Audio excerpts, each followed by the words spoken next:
Next example बेटा क्या है, ट्विंकलिंग ऑफ स्टार्स।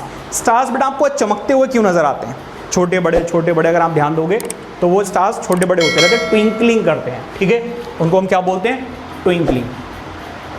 अब ये ट्विंकलिंग में क्या होता है जरा समझिए, ये है हमारा अर्थ, फिर मैं बैठकर मस्त चाय पी रहा हूँ इसके ऊपर, ठीक है भाई, रात को यहाँ कहीं पर बैठकर चाय पी रहा हूँ। अब बेटा होता क्या है, यहाँ पर है बेटा हमारा एटमॉस्फेयर, ठीक है, एटमॉस्फेयर में बेटा क्या है, कोई मुझे बता सकता है क्या? एटमॉस्फेयर में बेसिकली क्या है, मेनली क्या है, हाँ जी क्या है एटमॉस्फेयर में, तो देखी नहीं रही, तो मैं सोच रही ये पूछूंगी नहीं मुझसे। हाँ जी, एटमॉस्फेयर में मेनली क्या है, गैसेस, क्या है बेटा, गैसेस। और गैसेस बेटा जो है वो मूव करती रहती हैं, यहाँ से वहाँ शिफ्ट करती रहती हैं, ठीक है। अब होगा क्या जरा समझिए, अगर ये हमारा बेटा स्टार्स है, यहाँ से ऑब्वियसली लाइट तो सेम जितनी आनी चाहिए उतनी ही आती रहती है, लाइट तो कम ज़्यादा नहीं आ रही है, लेकिन बेटा जब पार्टिकल्स इधर उधर मूव करते हैं तो बेटा कभी कभी यहाँ पे डेंसिटी ज़्यादा हो जाती है पार्टिकल्स, कभी कभी डेंसिटी कम हो जाती है। जब बेटा डेंसिटी कम होगी तो बहुत ज़्यादा लाइट आपकी आइज़ में एंटर करेगी, और जब बेटा डेंसिटी ज़्यादा हो जाएगी तो लाइट स्लो हो जाएगी, जिसकी वजह से आपकी आइज़ में लाइट देर से पहुंचेगी या कम पहुंचेगी। Are you getting my point?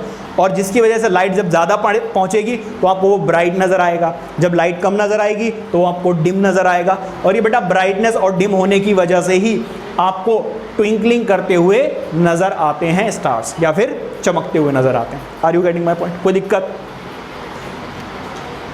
आइए पढ़ भी लेते हैं बेटा ज़रा,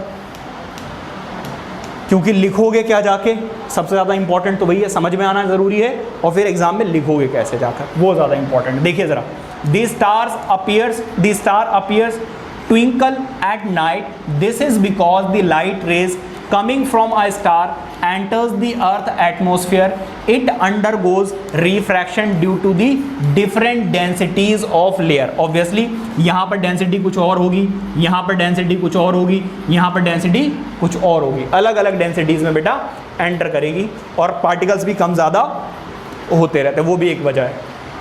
इसके बाद ज़रा देखिए, the densities of layer of air is continuously changing. तो बेटा इनकी डेंसिटी जो है, पार्टिकल्स इधर उधर मूव करते हैं जिसकी वजह से इनकी डेंसिटी कॉन्टिन्यूसली चेंज होती रहती है। Now when the densities of layer of air decreases then atmosphere reflects more star light towards us. तो बेटा जब डेंसिटी कम होगी तो ज़्यादा लाइट एंटर करेगी हमारी आइज में। The star appears to be bright and when the density of larger of air increases then the atmosphere refracts less starlight, और जिसकी वजह से वो आपको कैसा नजर आता है बेटा, डिम नजर आता है। समझ में आ रही बात या नहीं? अब जरा देखिए,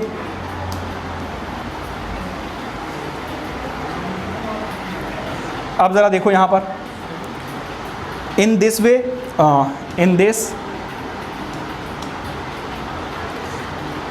in this way the starlight reaching our eyes increases and decreases continuously। और यही वजह है कि बेटा हमारी आइज में जो लाइट है कॉन्टिन्यूसली कम ज़्यादा होती रहती है, जिसकी वजह से कभी आपको ब्राइटर कभी आपको डिम नज़र आता है, और वही क्या है, twinkling of stars. But actual में जितने स्टार्स जैसे चमक रहे उतने ही चमकते हैं, ये बेटा एटमॉस्फेरिक रिफ्रैक्शन की वजह से आपको कम ज़्यादा नज़र आते हैं या फिर ट्विंकल करते हुए नज़र आते हैं।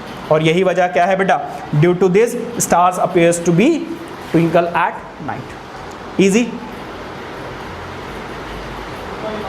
नेक्स्ट बेटा जरा देखिए, why moon planets do not twinkle at night. भाई स्टार्स तो चमकता हुआ नजर आता है, ट्विंकलिंग करता हुआ नजर आता है, मून में क्या बुराई है, मून को भी करना चाहिए, है ना? तो बेटा रीजन जरा देखिए, समझिए।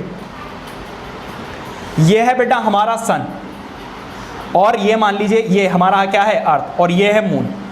बेटा ये जो मून है ना, ये एक्चुअल में हमारे अर्थ के बहुत पास है, जिसकी वजह से इसका साइज बहुत बड़ा है। जब स्टार्स तो बेटा सन से भी ज़्यादा दूर है, जितनी दूर सन है ना उससे भी ज़्यादा दूर है स्टार्स।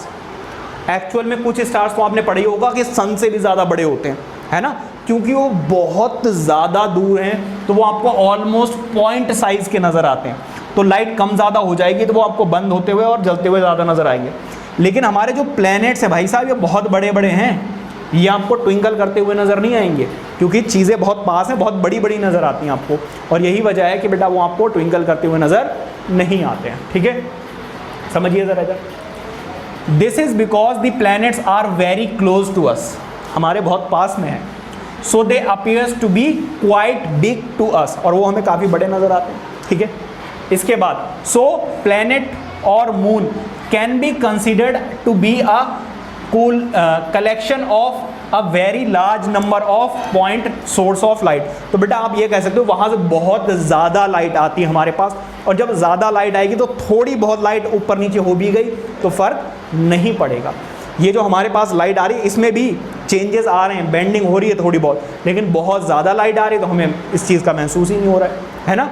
तो इसी तरीके से जो मून से लाइट आती है, बेटा मून से लाइट आती है, मून से लाइट आती है बेटा, हमने पढ़ा तो है, चैप्टर जब शुरू हुआ था तभी पढ़ाया था कि बेटा वो किसकी वजह से दिखाई देता है, रिफ्लेक्शन। ये सन की लाइट जाती है मून पे और मून से रिफ्लेक्ट करके आती है, तो बेसिकली आ तो रही है। हमने स्टार्टिंग में पढ़ा था चैप्टर में 2 सोर्सेज, ल्यूमिनस ऑब्जेक्ट से लाइट आती है या फिर नॉन ल्यूमिनस से। ल्यूमिनस से डायरेक्टली आती है और नॉन ल्यूमिनस से रिफ्लेक्ट करने के बाद। ठीक है, तो ये सारे के सारे रिफ्लेक्ट करने के बाद आपको नजर आते हैं।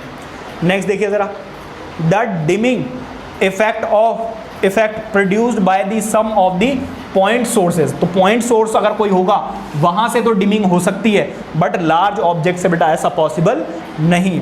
Of the light of one part of the planet और मून इज नलीफाइड, न्यूलीफाइड पता नहीं भाई, by the brighter effect produced by the point source of light in its other part. तो बेटा बहुत बड़ा पार्ट है, बहुत बड़ा एरिया है, वहाँ से जब लाइट आएगी तो बेटा डिमिंग होना पॉसिबल नहीं है, वो तो बेटा सिर्फ पॉइंट साइज के केस में होता है। समझ में आ रही बात है? अब जरा देखिए, thus on the whole the brightness of a planet और moon always remains the same and hence it does not appears to be twinkle. ठीक है, यही वजह से बेटा वो ट्विंकल करते हुए नजर नहीं आते हैं।